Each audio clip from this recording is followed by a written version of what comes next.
ابھی تک چائے نہیں بنی، کام سے دیر ہو رہی ہے۔ عبداللہ کی بیزار آواز صحن سے منسلک چھوٹے باورچی خانے میں تیزی سے ہاتھ چلاتی حاجرہ کے کانوں میں پڑی تو وہ بوکھلا گئی۔ جلدی سے چائے کپ میں ڈالتے ہوئے آدھی سلیب پر گر گئی۔ نازنین سجی سوری ہونٹوں پر مسکراہٹ سجائے ناشتے کی خالی ٹرے پکڑے اندر داخل ہوتے ہوئے چونک گئی۔ ساس کو نظر انداز کرتے ہوئے ٹرے رکھی اور واپسی کے لیے مڑی۔ یہ چائے اپنے ابا جی کو دے آؤ، میں گری ہوئی چائے صاف کر لوں ورنہ داغ رہ جائے گا، حاجرہ نے جلدی سے کہا۔ اف، سہیل کو کام سے دیر ہو رہی ہے، میں ابھی آتی ہوں۔ ہمیشہ کی طرح بہانے کرتی وہ فوراً باہر نکل گئی۔ حاجرہ نے چائے کا کپ اٹھایا اور صحن میں آئی تو عبداللہ کو نہ پا کر ٹھٹک گئی اور گردن گھما کر ادھر ادھر دیکھنے لگی۔ ہائے اللہ، ناراض ہو کر چلے گئے۔ حاجرہ کے ہاتھ پاؤں پھول گئے۔ عبداللہ کی ناراضی کا مطلب تھا کہ آنے والے کئی دن خراب گزرتے۔ اتنی دیر کیوں کر دی؟ اچانک کمرے سے باہر نکلتے عبداللہ نے ناگواری سے سوال کیا۔ حاجرہ نے سکھ کی سانس لی اور جلدی سے چائے پیش کی۔ سنو، لڑکے کے ہاتھ سبزی بھیج دوں گا، لسٹ دے دو۔ عبداللہ نے چائے پیتے ہوئے سنجیدگی سے کہا تو حاجرہ نے سر ہلاتے ہوئے دوپٹے کے کونے میں بندھے کاغذ کو کھول کر اس کی طرف بڑھا دیا، جسے تھام کر بغیر دیکھے عبداللہ نے جیب میں رکھ لیا۔ سب سے زیادہ سبزی سبین باجی بنواتی ہے، اس کے گھر مہمان جو بہت آتے ہیں، باقی محلے کی خواتین تو کبھی کبھار ہی سبزی بنانے کا کہتی ہیں، حاجرہ نے جلدی سے کہا۔ چلو، تمہارا کام تو چل رہا ہے نا، گھر بیٹھے پیسے کما رہی ہو، اور کیا چاہیے؟ عبداللہ نے اپنی جگہ سے اٹھتے ہوئے کہا۔ سہیل اور نازنین ایک ساتھ کمرے سے باہر نکلے۔ نازنین نے بہت غور سے سسر کی بات سنی تھی۔ ہاں، بہت فائدہ ہو جاتا ہے، اپنے سب خرچے بھی پورے کر لیتی ہوں اور گھر کے خرچ میں بھی آسانی ہو جاتی ہے، حاجرہ نے مطمئن انداز میں کہا۔ عبداللہ سر ہلاتا گھر سے باہر چلا گیا۔ سہیل بھی اپنی پرانی بائک پر فیکٹری چلا گیا جہاں وہ معمولی ملازم تھا۔ آپ سبزی بنانے کا کام کب سے کر رہی ہیں؟ نازنین نے صحن میں بیٹھ کر سبزی بناتی حاجرہ سے پوچھا۔ 2 سال ہو گئے ہیں، بس اللہ نے ہی راستہ بنا دیا۔ مہنگائی کا عالم دیکھو، سہیل کے ابا کی چھوٹی سی دکان ہے جس سے بمشکل گھر کا چولہا جلتا، اسی لیے میں نے محلے کی عورتوں کے اضافی کام کرنے شروع کر دیے، جیسے مرغی کا گوشت دھو کر دینا، فروزن آئٹم بنانے میں مدد کرنا، مگر میرا سب سے اہم کام سبزیاں بنانا ہے۔ زیادہ تر عورتیں بچوں کی وجہ سے مختلف سبزیاں مجھ سے بنوا لیتی ہیں، جیسے ساگ، پالک، کئی کلو مٹر چھیل کر فریز کرنا وغیرہ وغیرہ۔ سچ کہوں تو بہت فائدہ ہے، حاجرہ نے تیزی سے لہسن چھیلتے ہوئے تفصیل سے بتایا۔ نازنین نے کندھے اچکائے۔ ایسا کرو، تم بھی میرے ساتھ کام کروا دیا کرو، آدھے پیسے تمہیں مل جائیں گے۔ اچانک حاجرہ کو خیال آیا۔ نازنین چونک گئی۔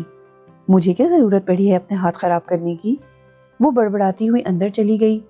اس کی شادی کو 3 ماہ ہوئے تھے، اپنی مرضی کی مالک تھی وہ، ساس سے خاص فاصلہ رکھنا ضروری سمجھتی، اس لیے ان کی کسی بات سے متفق نہیں ہوتی تھی۔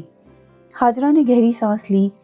غربت کی چکی میں پستے ہوئے کب رنگ روپ کی چاندی چمکتی ہے، یہاں صرف بھوک کی اندھی چمک ہے جو خوشی کے ہر احساس کو دھندلا دیتی ہے۔ اس نے اداسی سے سوچا اور سر جھٹک کر اپنا کام ختم کرنے لگی۔ میری امی اور بہن کچھ دن رہنے آ رہی ہیں، اس لیے ابھی اور بھی کام ہے۔ شام کو حاجرہ 1 کلو لہسن چھیل کر سبین کے گھر لے گئی جو کچن میں مصروف تھی۔ حاجرہ نے ایک نظر میں دیکھ لیا کہ وہ مختلف فروزن آئٹم کی تیاری کر رہی ہے۔ سبین لہسن کو دھو کر پیسنے لگی تاکہ فریز کر سکے۔ اللہ کی شان ہے، حاجرہ نے دل میں سوچا اور آگے بڑھ کر اس کی مدد کروانے لگی۔ سبین کو بے تکان بولنے کی عادت تھی، مگر حاجرہ خاموشی سے کام کرتی۔ سب کاموں سے فارغ ہوتے ہوتے مغرب ہو گئی۔ سبین نے ہمیشہ کی طرح اسے اضافی پیسے دیے تو حاجرہ اپنی تھکن بھول گئی۔ وہ گھر آئی تو بہت خوش تھی۔ رات کو عبداللہ کو بتاتے ہوئے پیسے گنے تو پاس سے گزرتی نازنین حیران رہ گئی۔ اس کام میں تو بہت فائدہ ہے۔ پیسوں کی چمک نے اس کی آنکھوں کو بھی چندھیا دیا تھا، مگر وہ محنت کرنے سے گھبرا رہی تھی۔ کئی دن سوچنے کے بعد بالآخر اس نے بھی ساس کے مقابلے میں یہ کام کرنے کا سوچ لیا۔ سہیل کی تنخواہ بہت کم تھی، جس سے ضروریات ہی مشکل سے پوری ہوتی تھیں۔ اسے اپنی خواہشات پوری کرنے کے لیے راستہ ہی بہتر لگا۔ جب اگلے دن سے اس نے کام شروع کیا تو حاجرہ حیران رہ گئی، مگر اسے افسوس بھی ہوا کہ مل کر کام کرنے کی بجائے اس نے الگ کام کرنے کا سوچا تھا۔ آج کل اپنی اولاد پر زور نہیں چلتا، یہ تو پھر غیر ہے۔ حاجرہ نے خود کو تسلی دی اور آگے بڑھ کر نازنین کی مدد کرتے ہوئے محلے کے مختلف گھروں میں متعارف کرا دیا تاکہ قابل اعتبار سمجھ کر سب اسے کام دیں۔ جلد ہی نازنین کے پاس حاجرہ سے زیادہ کام آنے لگا کیونکہ وہ تیز رفتار تھی، ہر کام جلد کر لیتی، جبکہ حاجرہ اپنی بیماری اور بڑی عمر کی وجہ سے آرام سے کام کرتی مگر بہت نفاست سے۔ رضوانہ باجی، یہ آپ کی 3 کلو پالک اور 2 کلو میتھی بنا دی ہے۔ ایک دن درمیانے قد و قامت کی تیز عورت ان کے گھر آئی تو حاجرہ چونک گئی۔ وہ اسے پہلے بھی دیکھ چکی تھی۔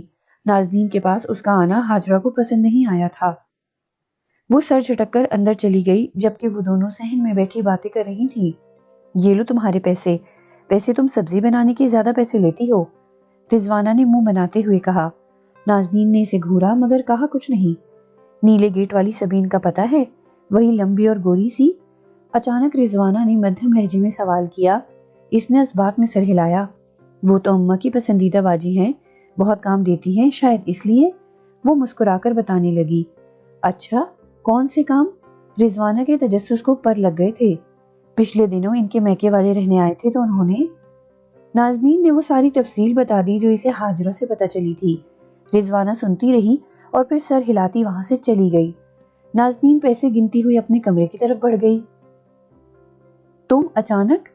سبین نے دروازے پر اپنی چھوٹی نند کو 4 عدد تیز اور شور مچاتے بچوں کے ساتھ دیکھا تو گھبرا گئی۔ سامنے والی منہ بناتی گھر میں داخل ہوئی اور کرسی پر بیٹھ کر واویلا شروع کر دیا۔ کسی کو احساس نہیں کہ چھوٹی بہن کس مشکل سے اپنا وقت کاٹ رہی ہے۔ میں نے تو بھائی کے محلے میں یہ سوچ کر کرائے پر گھر لیا کہ ساتھ رہیں گے تو خبرگیری ہوتی رہے گی، مگر کہاں جی، فرصت ملے تو بہن کا خیال آئے نا۔ وہ شکوے کرتی رہی۔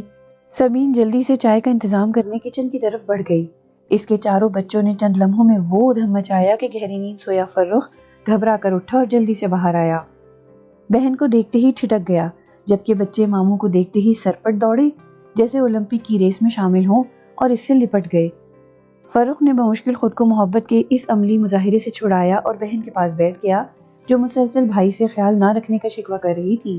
فرخ نرمی سے سمجھاتا رہا۔ وہ جانتا تھا کہ چھوٹی بہن کی عادتیں کیسی ہیں۔ سبین چائے کی ٹرالی سیٹ کر کے لائی تو لوازمات سے سجی ٹرالی پر نگاہ ڈالتے ہی اس کا مزید منہ بن گیا۔ اتنے دنوں کے بعد یہاں آنا ہوا اور پھیکی چائے ملی، جبکہ بھابھی صاحبہ تو کھلے ہاتھوں سے پیسہ لوٹاتی ہیں۔ ابھی پچھلے دنوں فروزن آئٹم سے فریزر بھرا ہے، مگر نند کے لیے بسکٹ اور کیک ہی رہ گئے تھے۔ اس کے کہنے پر فرخ چونکا۔ اسے یاد آیا کہ سبین نے اپنے میکے والوں کی بہت اچھی طرح خاطر مدارات کی تھی۔ اسے بہن کی بات درست لگی تو ایک دم غصے میں آ گیا۔ کیا سب کچھ اپنے گھر والوں کو کھلا دیا ہے؟ میری بہن کے لیے کچھ نہیں بچا؟ وہ ایک دم دھاڑا۔ سبین گھبرا گئی۔ فرخ غصے میں بولتا ہوا وہاں سے چلا گیا۔ پیچھے پیچھے سبین بھی تھی۔ اندر کمرے سے لڑائی کی آوازیں باہر تک آ رہی تھیں۔ لاؤنج میں خاموشی چھائی ہوئی تھی کیونکہ آنے والے مہمان لوازمات سے انصاف کرتے ہوئے ارد گرد کا ہوش بھول گئے تھے۔ کچھ دیر کے بعد فرخ کمرے سے باہر نکلا جبکہ سبین کمرے میں بند رو رہی تھی۔ آؤ رضوانہ، تمہیں گھر چھوڑاؤں، راستے سے بچوں کا من پسند کھانا بھی لے دوں گا۔ بہن کا دکھی دل بہلاتے ہوئے وہ گاڑی کی چابی اٹھا کر گھر سے باہر نکل گیا۔ رضوانہ نے مطمئن نگاہ پہلے کمرے کے بند دروازے پر اور پھر خالی ٹرالی پر ڈالی اور پرس لہراتی باہر کی طرف چل پڑی۔ اس دن نازنین سے لی گئی معلومات نے آج اسے بہت فائدہ پہنچایا تھا۔ اب دوبارہ میرے گھر مت آنا۔ کچھ دن بعد حاجرہ سبین سے ملنے آئی کیونکہ کافی دنوں سے اس نے کسی کام کے لیے نہیں بلایا تھا۔ مگر کیوں؟ حاجرہ حیران رہ گئی۔ سبین کا موڈ سخت بگڑا ہوا تھا، ورنہ وہ کبھی اس لہجے میں بات نہیں کرتی تھی۔ سبین نے غصے میں ساری بات بتائی۔ صرف آپ ہی باہر کی بندی تھیں جسے پتا تھا کہ میرے گھر میں کیا آتا ہے، کس مقدار میں بنتا ہے۔ رضوانہ کو آپ نے ہی بتایا اور اس نے ہمیشہ کی طرح فساد ڈالنے میں لمحہ نہیں لگایا۔ سبین کہتے ہوئے رو پڑی۔ حاجرہ کو سخت افسوس ہوا۔ میں رضوانہ کو آپ کے گھر دیکھ چکی تھی، اس لیے ان کے مزاج کو جانتی تھی۔ رضوانہ سے میں نے کوئی بات نہیں کی، مگر میری بہو… حاجرہ نے مدھم لہجے میں کہا۔ سبین کا سنتے ہی پارا چڑھ گیا۔ آپ کی بہو نے اگر کام کرنا ہے تو پہلے یہ اصول سیکھے کہ ایمانداری کے ساتھ ساتھ رازداری پہلی شرط ہوتی ہے۔ گھروں کے کام کرتے ہوئے گھروں کے پردے بھی رکھنے پڑتے ہیں، اس نے سخت لہجے میں کہا۔ حاجرہ نے سر ہلایا اور گھر کی راہ لی۔ آج پہلی بار اسے اپنی نخریلی بہو پر شدید غصہ آیا تھا جس کی لاپرواہی نے یہ دن دکھایا۔ تم بولتے ہوئے بالکل نہیں سوچتی کہ کون سی بات کرنی ہے اور کون سی نہیں۔ کتنی بار سمجھایا تھا کہ کسی کی بات یہاں سے وہاں مت کرو، مگر تم کسی کی سنتی نہیں ہو۔ رات کو لگی عدالت میں حاجرہ پھٹ پڑی۔ نازنین کا منہ بھی سوجا ہوا تھا۔ سہیل اور عبداللہ پریشان بیٹھے تھے۔ آپ کا اصل مسئلہ یہ ہے کہ میرے پاس اب زیادہ کام ہے۔ آپ کے پرانے جاننے والے بھی مجھ سے کام کرواتے ہیں کیونکہ میں بہت جلدی کام کر لیتی ہوں، آپ سے یہ بات ہی برداشت نہیں ہو رہی۔ بدتمیزی سے کہہ کر وہ وہاں سے جانے لگی۔ اگر تم اپنی حرکتوں سے باز نہیں آئیں تو سب کا اعتماد کھو دو گی۔ میرا ایمان ہے کہ ہمارے نصیب کا ہمیں ہی ملتا ہے، مجھے تم سے کوئی خطرہ نہیں۔ ہاجرہ نے سنجیدگی سے کہا، مگر وہ ہوں کہہ کر چلی گئی۔ سہیل بھی بیوی کے پیچھے اٹھ کر چلا گیا۔ عبداللہ نے پرسوچ نگاہ بیوی پر ڈالی۔ بچی ہے، سمجھ جائے گی، پریشان مت ہو۔ عبداللہ نے نرمی سے کہا۔ ہاجرہ سر جھٹک کر رہ گئی۔ کچھ مہینے ایسے ہی گزر گئے۔ سبین اب ان سے کام نہیں کرواتی تھی، اس لیے رضوانہ کو اس کے گھر کی کوئی خبر نہیں ملتی تھی، مگر وہ نازنین سے محلے کے دوسرے گھروں کے بارے میں پوچھتی رہتی۔ نازنین اپنی بے وقوفی میں سب بتا دیتی۔ رضوانہ کو لگائی بجھائی کی عادت تھی، دوسرا اس میں ٹوہ لینے کی بری عادت تھی۔ جلد ہی اس عادت کی وجہ سے رضوانہ کی کئی گھرانوں سے انبن ہو گئی۔ وجہ وہی بنی کہ ان کے گھر کی باتیں رضوانہ کو کیسے پتہ چلی، جس پر وہ شدید غصے میں تھے۔ سبین نے اپنے گھر قرآن خوانی کروائی، جہاں ہاجرہ اور نازنین بھی شامل تھی۔ رضوانہ اپنے سسرال گئی ہوئی تھی، اس لیے شامل نہیں ہو سکی۔ محلے کی خواتین فارغ ہوتے ہی باتیں کرتے ہوئے رضوانہ کا ذکر کرنے لگی۔ سب کو ہی اس سے شکوے تھے۔ سبین جانتی تھی کہ رضوانہ کو سب خبریں نازنین ضرور دے گی، جو بہت غور سے سن رہی تھی۔ کچھ دیر کے بعد وہ دونوں وہاں سے چلی گئیں تو خواتین کا موضوع گفتگو وہ دونوں بن گئیں۔ سب خواتین نازنین کے کام کی تعریف کر رہی تھیں، مگر سبین اس سے متفق نہیں تھی۔ رضوانہ سے زیادہ غلطی اس لڑکی نازنین کی ہے، جس پر اعتبار کر کے ہم اپنے گھر کے اندر بلا دیتے ہیں، کام دیتے ہیں۔ گھر کے اندر آنے والا شخص گھر کی بہت سی خوبیوں اور خامیوں کو جان لیتا ہے۔ میں نے تو اسی وجہ سے پہلے ان سے کام لینا بند کر دیا تھا، مگر پھر مجھے یاد آیا کہ اتنے سال ہاجرہ بی بی نے اکیلے کام کیا، کبھی کوئی بات یہاں سے وہاں نہیں ہوئی۔ جب سے نازنین نے کام شروع کیا، محلے میں لڑائیاں ہونے لگی، کیونکہ اسے لگائی بجھائی کی عادت ہے۔ بھئی کام بھلے دیر سے ہو، مگر میں تو ہاجرہ سے ہی کرواتی ہوں، کم از کم گھروں کے پردے رکھنا تو جانتی ہے نا۔ سبین کے دو ٹوک انداز نے سب کو چونکا دیا۔